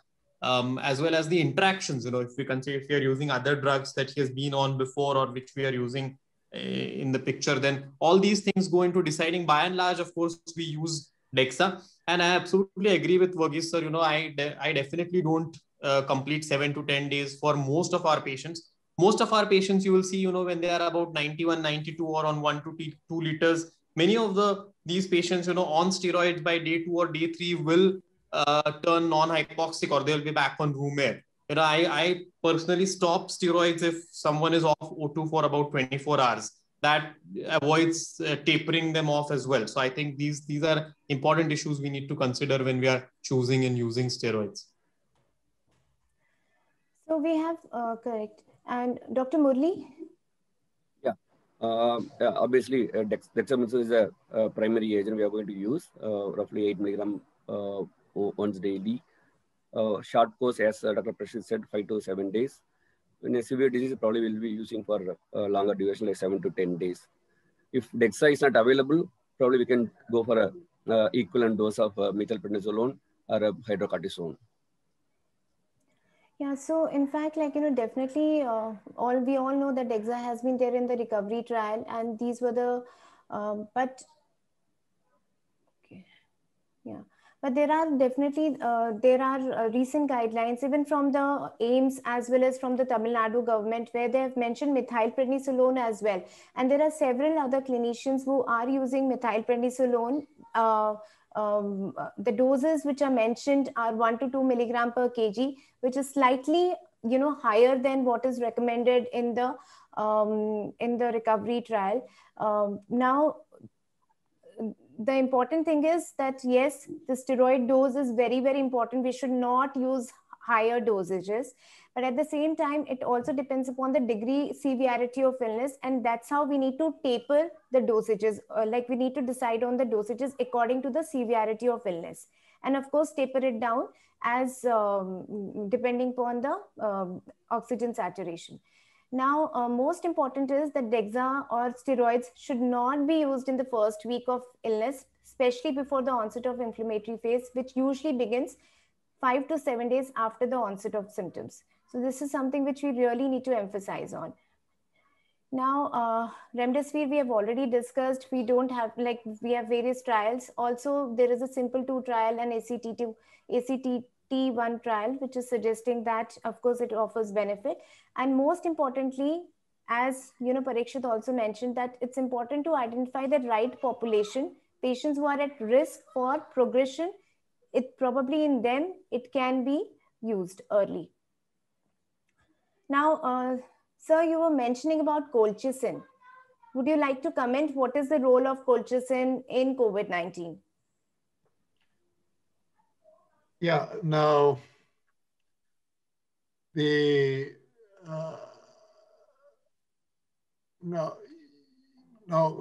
I mean, the original data for colchicine actually comes from familial Mediterranean fever, and the Europeans have got considerable experience with the drug. It's a very good anti-inflammatory drug. We've all used it.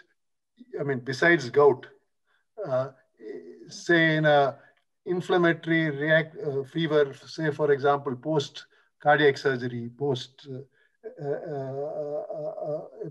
MI, it works. So we have used it, and it helps the fever. It helps the inflammatory response, and at the doses which are being used, it is not particularly toxic. I mean, these are the American data is not very. I mean, they've not looked at it in a great way, but there is probably a role, and it's as an add-on therapy, it is actually pretty good, and it keeps the patient comfortable and symptom-free for a while. So sometimes you can manage by using this rather than using any steroid at all. Okay, so I am a believer. The question is, are you a believer or not a believer?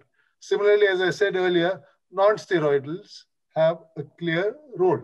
So you don't need very high doses. You have to use it at low doses, but you need to give symptom relief. And for that purpose, colchicine is handy. It is useful. You're not using it in big doses. The toxicities are not really as dramatic as you think it is. That is when it's used in gout, in the acute, severe inflammation to try and control. There you get some toxicity. But in the doses which we're using it for COVID and some other situations, it's actually pretty benign.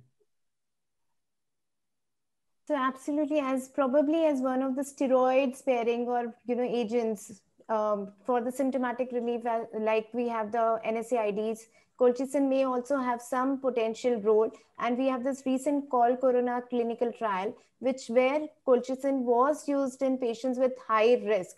So these were the high risk, and in these patients, again, it resulted in lower hospitalization, as well as decrease the need for mechanical ventilation, as well as also decrease the mortality. So now this is another case. This is a 73-year-old lady who had hypertension, and she had no other comorbidities, developed fever. Husband was COVID-19 positive. She was, the SARS-CoV RT-PCR was done, which was negative twice. Now,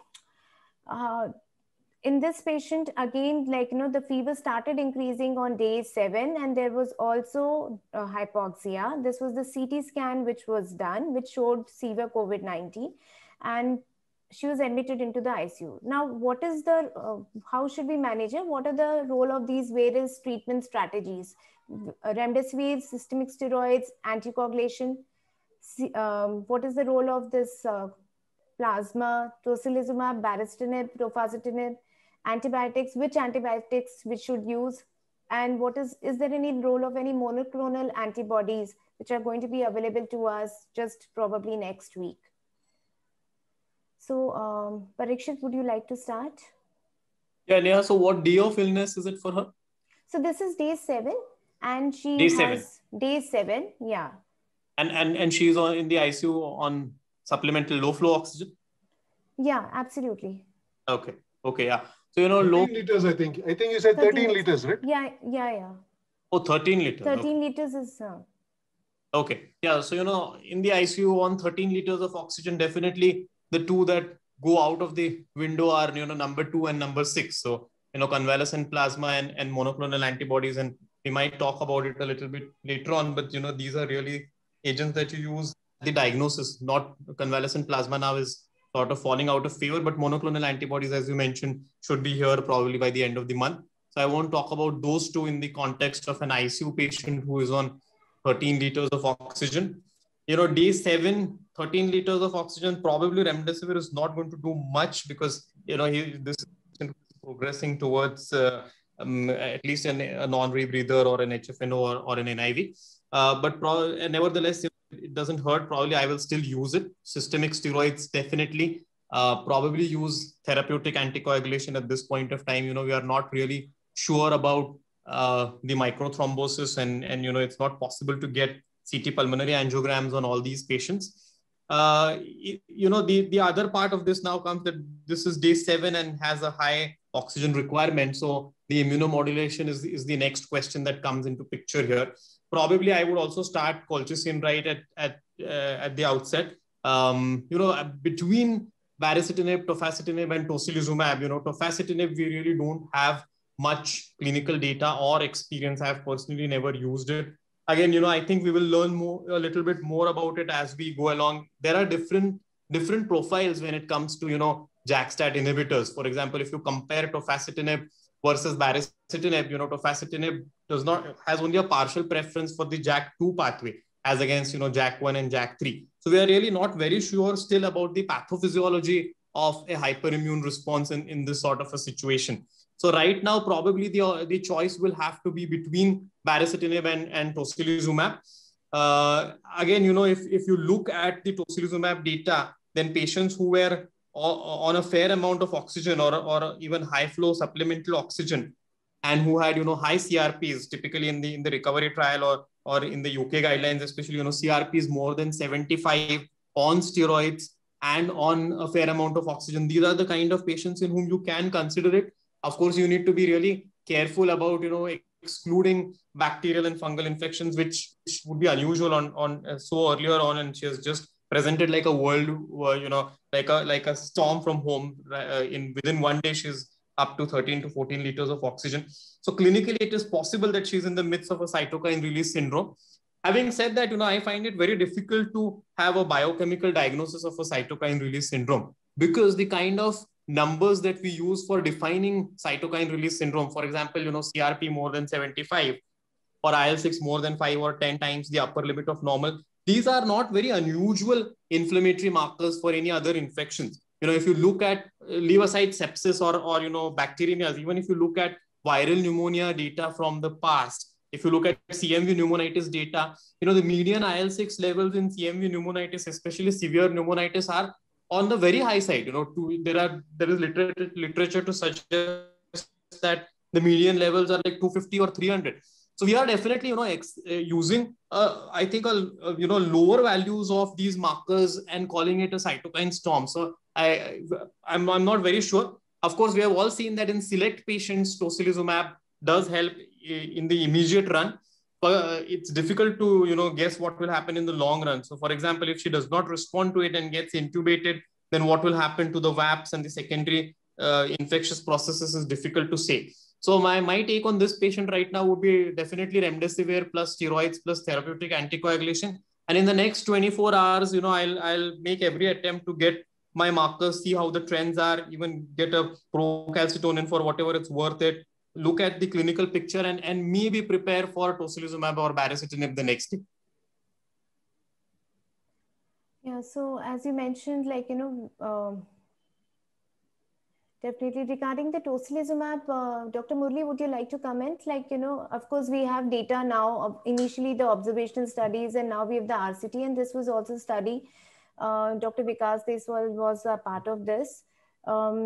So it's definitely not for the routine use. Initially, we'll start on remdesivir, systemic steroids, and therapeutic anticoagulation. Wait for 48 hours, 24 to 48 hours for the patient to respond. And subsequently, if there is persistent hypoxemia or oxygen requirement, there are certain, in some of the studies have mentioned certain objective parameters like oxygen requirement and requirement of high flow. If the HFNC requirement is more than 13 liters per minute, then of course we should consider it and repeat the dose if there is no improvement in the next 48 to 72 hours.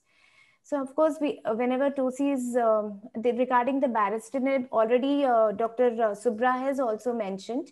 So we will not dwell into it much more right now. And of course, baricitinib and remdesivir has been there is data. Baricitinib and dexamethasone can also be used, but obviously baricitinib should not be used, cannot be used with tocilizumab. These two will be very detrimental. Now coming to the monoclonal antibodies, would you like to comment on the monoclonal antibodies, Dr. Murli? Yeah, these monoclonal antibodies has to be given in the very early phase of disease. Those probably mild disease category A, and those are at risk to develop severe disease. This is indicated. Otherwise, late, like our patient definitely doesn't require monoclonal antibodies. Absolutely. So it will be only during the, definitely not in the hospitalized patients at all. So we have two distinct types, and obviously it prevents the virus from infecting the healthy cells, and a combination of these two antibodies is given to prevent emergence of the resistance. And it will probably be available in probably next week or so. It can be given intravenous. The one which is coming to us in India can also be given subcutaneously. And early is very, very important, especially within the first 72 hours.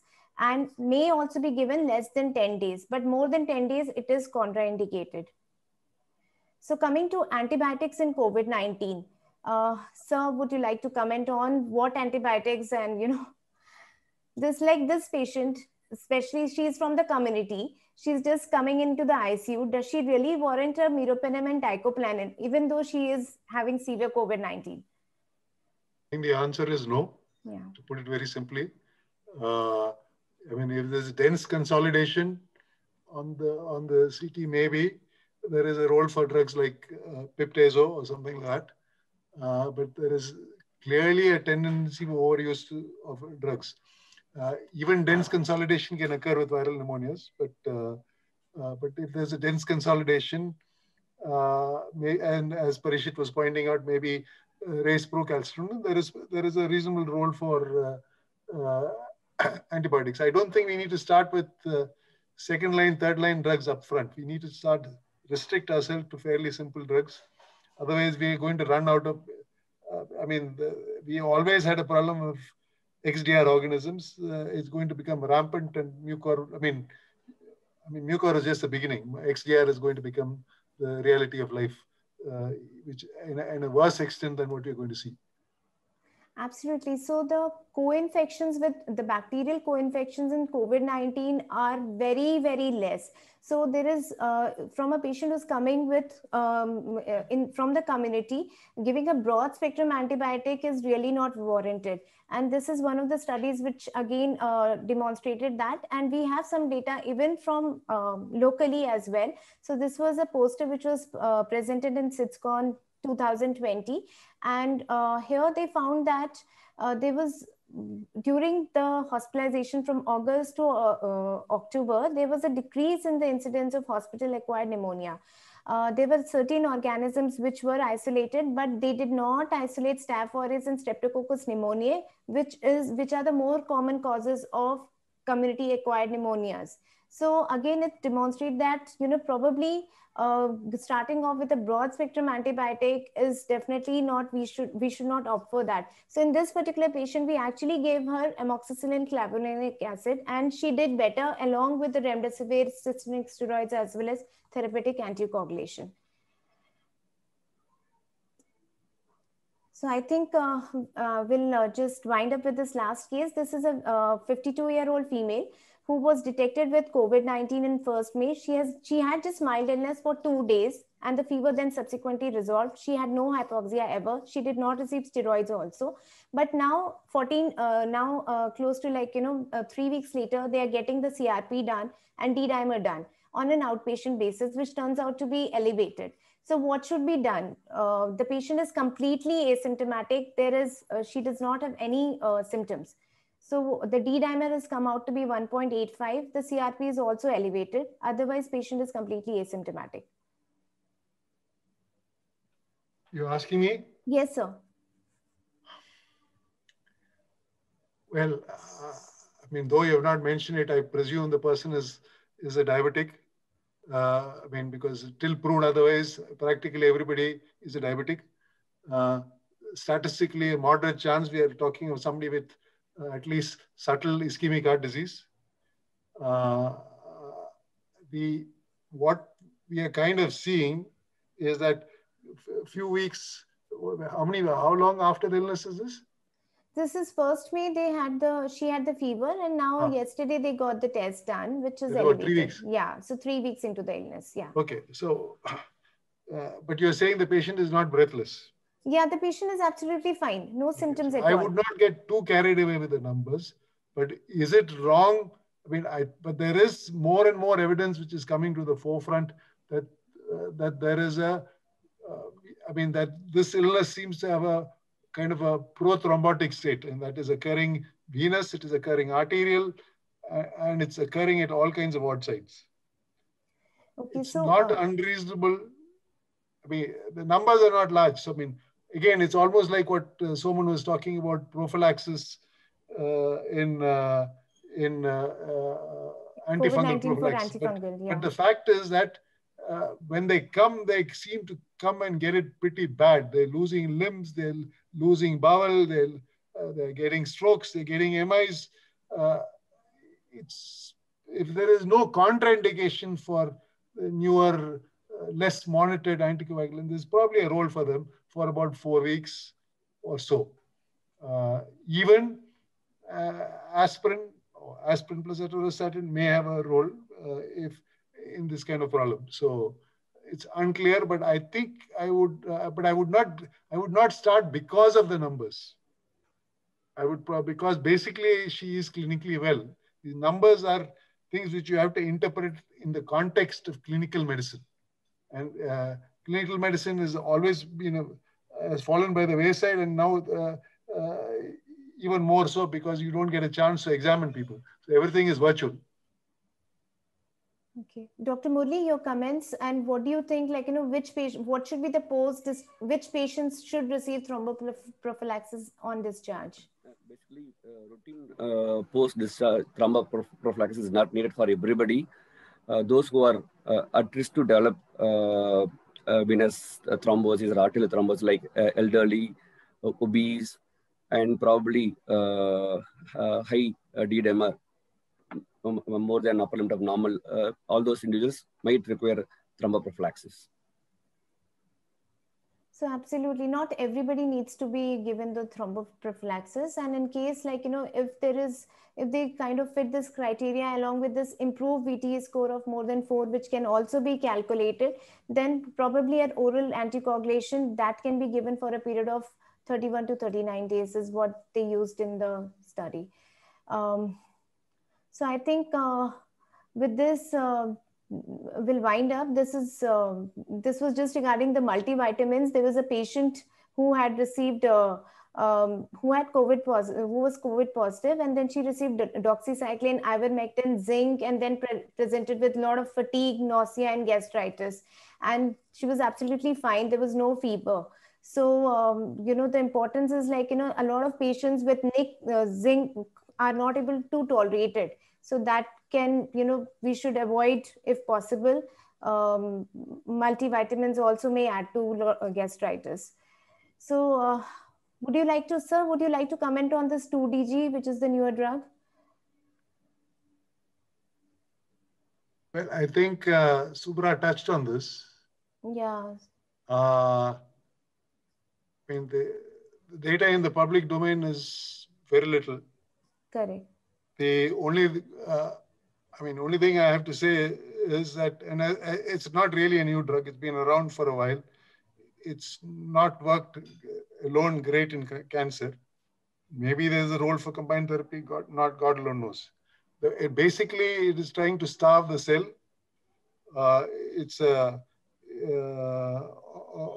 And trying to kill rapidly growing cells. So that is a simple rationale.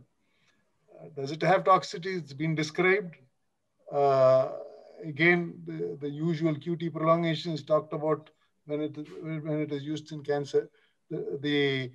I was listening to a presentation by the lab, which was thing, and what Reddy's was releasing. They claim the dose they're using is much smaller. The data is very little. The numbers are very small. The only good thing I have to say is that, the one good thing which I have to say is that the DRO is a respected organization. So, but is there pressure on a variety of things? It seems very simple, but I'm not optimistic that it will work great. So we'll have to wait and see what the evidence is. One sachet seems to be about 5.85 grams. And what they're suggesting is that it should be used twice a day for about a week. I think we just have to wait for the evidence and see whether it works. At this point of time, none of us have used it. Things are so desperate that there will be enough number of people using it, particularly when it's approved. So I think we just have to wait and see and be skeptical about it. I think it's going to be like a Me Too drug, like many of the other drugs which has come and gone. That's my view. It's personal. Yeah. It's not so probably as Nambi was saying, probably politically not correct. Correct. As Dr. Nambi was mentioning, I think he was mentioning that probably if we do a lecture next week, all these slides will be completely different. So over to you, Dr. Nambi. Thank you, Dr. Neha, for having conducted this wonderful panel discussion on rationalizing COVID therapy. You had taken through various real-life clinical scenarios, starting from outpatient, then inpatient ICU, and then covering on 2DG also. Regarding the questions that I could see it from the audience, there is one common recurrent theme. Role of steroids in non-hypoxic patients. Patients are not hypoxic, but they have been having fever day 8, day 9. There is radiological evidence of pneumonia with high CRP. So what does this ELITE panel think about using oral dexamethasone or IV dexamethasone in patients with fever more than 7 days, radiological evidence of pneumonia, but no hypoxia and high CRP? I think, Neha, you could say your views, and plus I can ask other panelists also. Yeah. So absolutely. I don't have any published data, but it's only my what we have been doing and observing. So even in the patient which I presented, The initial thing was whether to give remdesivir or not, but because of certain reasons, obviously, we could not give it. And what I have observed is if the CT score is like less than 12, and if the patient is having this saddleback fever, like if it comes down and then it rises up, the patients do well with oral steroids. And like this is like a lot of patients like, you know, get away with just the oral steroids as well. Of course, remdesivir has a role in COVID-19, like in the early phase, especially, but such patients, persistent fever, oral steroids actually work. Even without hypoxia, you would recommend giving steroids? So not always, but if the fever is persistent, like for example, see, this patient had a baseline of 98 and then 94, and then there, like, it's just 93, 94. It's not like a cutoff. So I understand the guidelines are 94, you know, they say 94 only we should use it. But again, you know, the treatment sometimes has to be individualized, because based on how the patient is presenting. So again, definitely we should avoid in patients who are not having hypoxia, the steroids, but in some cases you may have to individualize, especially if there's persistent fever. Yeah. Thank you, Neha. Dr. Parikshit, you have different views, or what is that your thought process? Yes, sir. So, you know, personally in this type of patients, I not use, you know, so CRP or steroids based on fevers, or steroids based on fevers, or steroids based on CRP. I personally don't do it. You know, these are the kind of patients who are not hypoxic, evidence of lower respiratory involvement and high grade fevers, I think would be a good case for remdesivir for, you know, shortening the disease interval.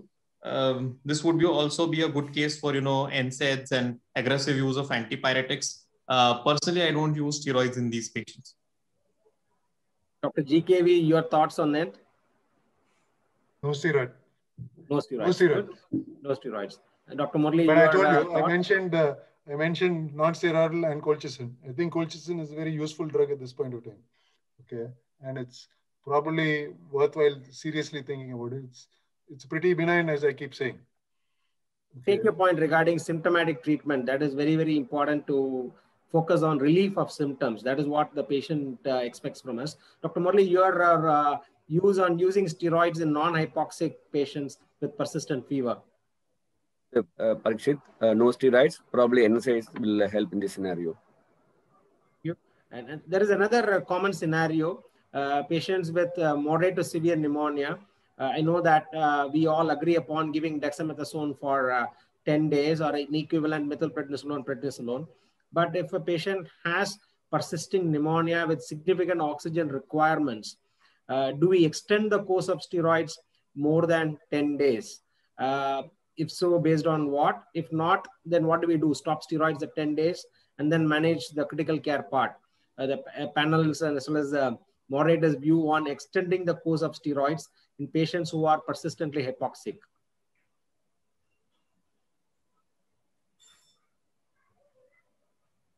Neha, you could probably start with your viewpoint and then probably other panelists can touch upon it. So if the patient is persistently hypoxic, and we have to also look out for the, depending upon whether he, so we need to look out for the other treatment options which could be added, right? So if they can be added, then of course, we should add those treatment options. And in such patients, again, what stopping the steroids has been like, you know, there is a rebound of the inflammatory response as well if they are suddenly stopped. So they have to be tapered off. Of course, they should not be tapered off the prolonged courses should not be given, but tapered off once the patient is non-hypoxic. Yeah. Dr. GKV, your thought process? This is again a contradiction. Okay. I would be reluctant to use steroids for much longer than 10 days. I would really explore other options if there's anything feasible. But it's clearly a bad sign. It's that things are going on and not settling. And I think we have to get used to the concept of this window period. Certain drugs have to be used for certain period, started at the right time, stopped at the right time. Otherwise we are not going to get anywhere.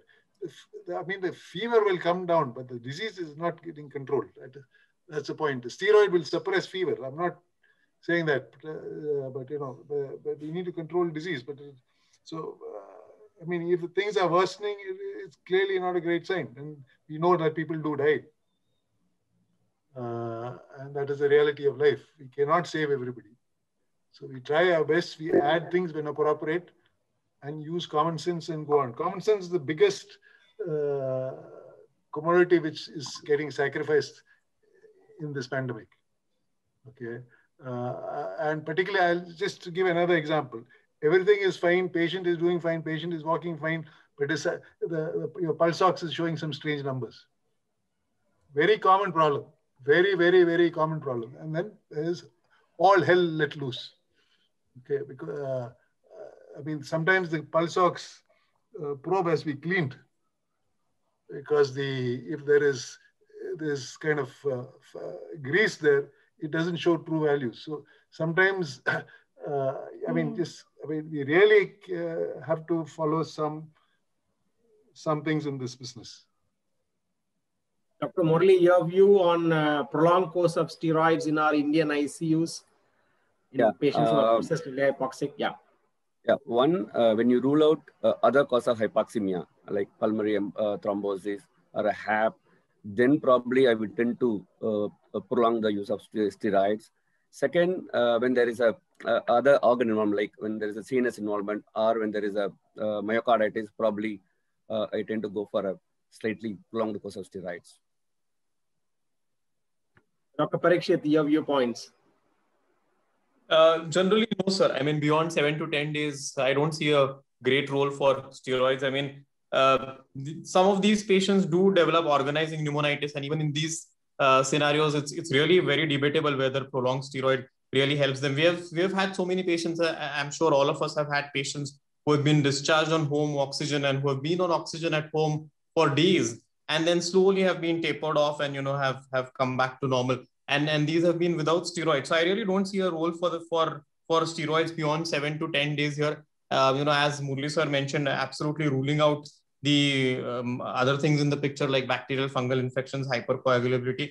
I think when you ask the question, role of prolonged steroids in Indian ICUs, I think Indian ICUs really needs to be underlined, because in this sort of a situation, prolonging steroids in our context and our setting really doesn't seem to be a prudent idea. Thank you. I could see a dichotomy between the panel 4. So probably Neha and Murali are a little more considerate towards the use of steroids, whereas Dr. GKV and Parikshit are probably, they want to stick to the books. I agree. Probably each have their viewpoints, but I think right now it's one thing is quite clear: an hypoxic patient use dexamethasone for 7 to 10 days. There is no doubt regarding that. Other things, prolonging the course of steroids, there is no evidence based. There's individual patient care experience, but I think in an Indian ICU, we need to weigh the risk versus benefit. The risk is risk of fungal infection, risk of XDR, MDR gram negatives. So that is very, very important before we give steroids. Then outpatient for stopping of fever, probably we need to explore NSAIDs, colchicine kind of thing before we resort to the steroid use. That is my personal viewpoint.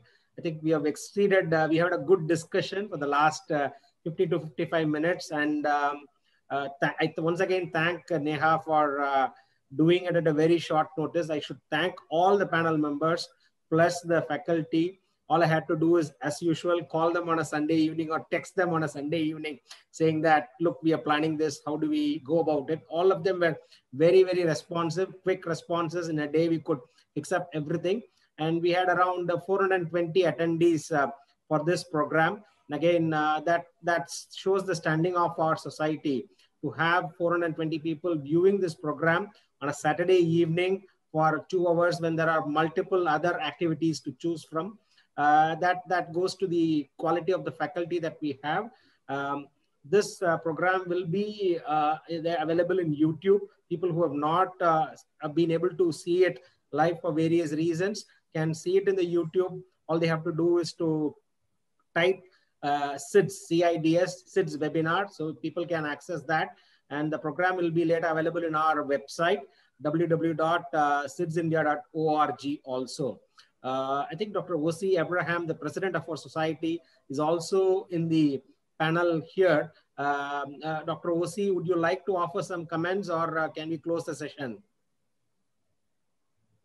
Very good initiative, well attended, good presentations, and very practical. So kind of sums up the current knowledge, also the uncertainties. So very well done and well attended. And what I liked was the lots of questions. So very good initiative. So thank you very much, Nambi, for organizing it. Thank you to the speakers, the moderator for the panel discussion, and the panelists. Thank you. Again, thank you all. Stay safe. Let's meet sometime soon again, quickly. Thank you. Let's thank Hallmark. Let's thank Hallmark for all the good work which they do. Let's not forget them. Always very well done by them. Yeah. Thank you. Thank you, Rajiv.